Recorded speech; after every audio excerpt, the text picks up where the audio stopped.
Hi, thank you for joining our podcast on setting officer and club member expectations. Today we'll be going over how to set your expectations for club officers and club members and what to do when they don't exactly meet your expectations. Why is it important? First of all, setting expectations right off the bat at the beginning of the academic year helps to avoid problems later on, such as poor attendance and poor follow-through in terms of delegating to your club officers. In addition, when responsibilities are discussed at the beginning of the year, there's less discord as the year progresses. Your officers will have a clear sense of what their responsibilities and obligations are, and will also have more accountability when you agree upon their obligations and responsibilities ahead of time. How do you set expectations? The first step towards setting expectations is to set a meeting during the first week of classes with the other club officers to discuss one another's roles and responsibilities.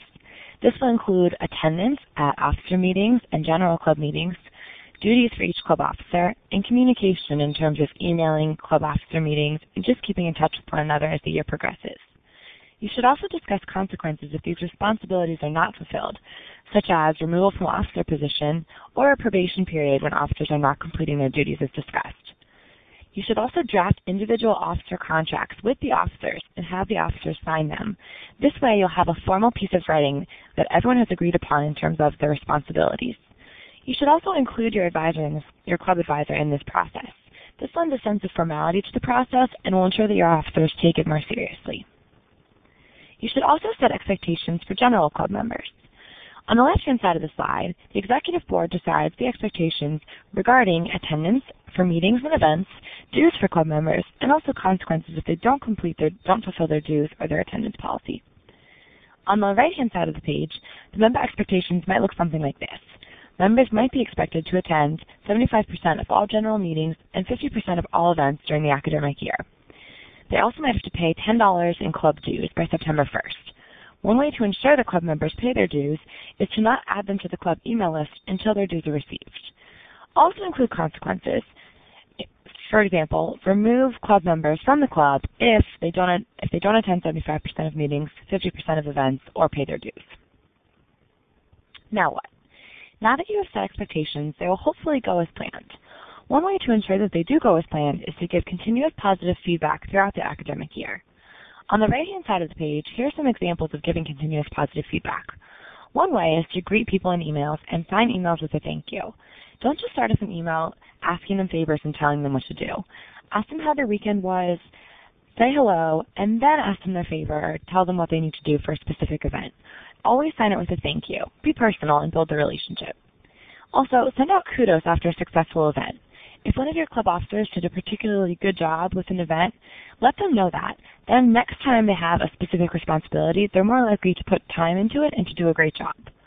Lastly, always thank people for their contributions. Even if it is their responsibility and it's basically considered their job, they still deserve to hear thank you. It also makes them more likely to help out next time. Another way to help out with expectations throughout the year is to build relationships with your club officers. Whether that means going out to lunch or dinner together or just being friendly and talking for a few minutes about your lives before you have an officer meeting. This helps to avoid conflict and also makes people more willing to help out when they feel like they're friends with their other officers. Sometimes, despite all your hard work, you will still encounter conflict with your officers.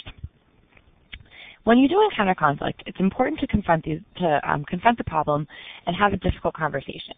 There's three parts of having difficult conversations: before the conversation, during the conversation, and after the conversation. First, we're going to talk about what you can do before the conversation to ensure that it goes well. And the first thing for that is identifying the performance gap. This is the difference between what you want your officer or club member to do and what they are actually doing. Here you want to focus on behavior, not their attitude. Also, identify specific behaviors that have disappointed you, and be ready with examples if asked. The specific club officer or club member might not know what they're doing wrong, and they might need exact examples so that they know what they're doing. Also, know what behavior you would like to see from them. What do you want as a result of the conversation moving forward? Before the conversation, you should also ask yourself the following questions. Do they know how to do it? If they don't, provide training and direction. Do they know what is expected of them? If not, develop a specific job description with their input. Do they think it's not their job? If not, then you need to clarify roles and responsibilities and perhaps add on to the contract that you made at the beginning of the year. Do they think they know a better way? If so, ask them, listen to them, and then decide if it's worth pursuing. But during the conversations, there's several things to keep in mind. First is where to have the conversation. Difficult conversations should always be held in private. When should you have the difficult conversation? You should set an exact date and a time, and set it well in advance. Also, let the person know what you'll be discussing so they know what to expect and aren't bombarded. How to have the difficult conversations. There's several things to keep in mind. And the first is to avoid interruptions. Second, avoid eavesdroppers. It's always uncomfortable to have difficult conversations when there's strangers around, so be sure that it's in a private place. Don't beat around the bush. You need to be direct. There's no point in beating around the bush in this scenario. Just be direct with what you want.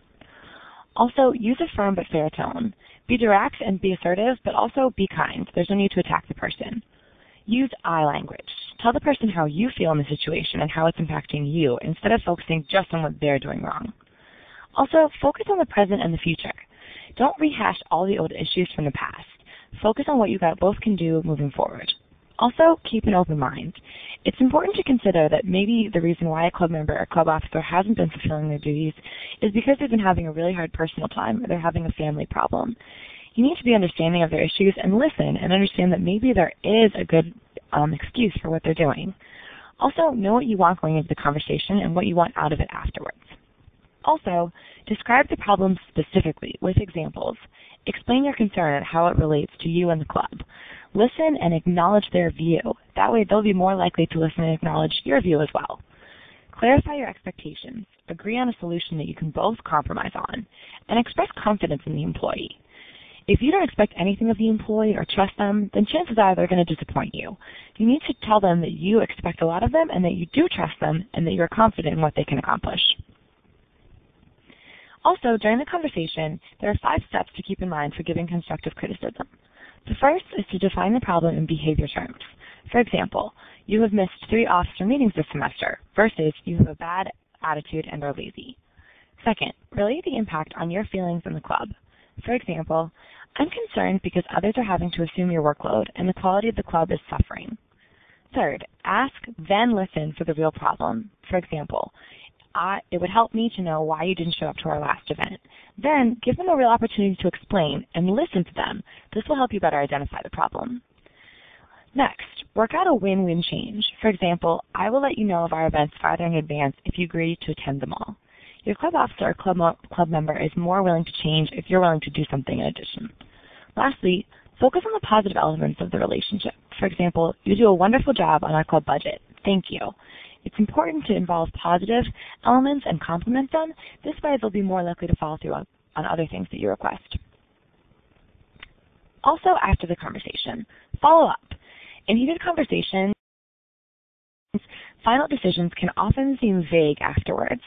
So as a club president, you need to send out an email clarifying what you discussed with your club member or your club officer and what each of you will do differently moving forward.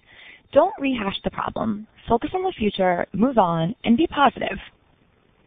In conclusion, setting expectations during the first week of classes together helps to establish accountability and makes everyone clear what their obligations are for the continuing school year. Drafting contracts also makes the process formal and will give you something to refer back to if you do have issues later on in the year. In addition, give consistent positive feedback throughout the year to help avoid disappointing expectations. If a problem arises, prepare adequately before the meeting, be professional and mature during the meeting, and follow up after the meeting. In addition, don't hold a grudge, move forward, and be positive for the rest of the academic year. Thanks so much for listening to our podcast. If you like what you leadership trainers on any of the above topics, such as delegation, followership, motivation, visioning and goal setting, and more, to request a workshop, please contact us using the information below. Email us at inosld@lehigh.edu, subject program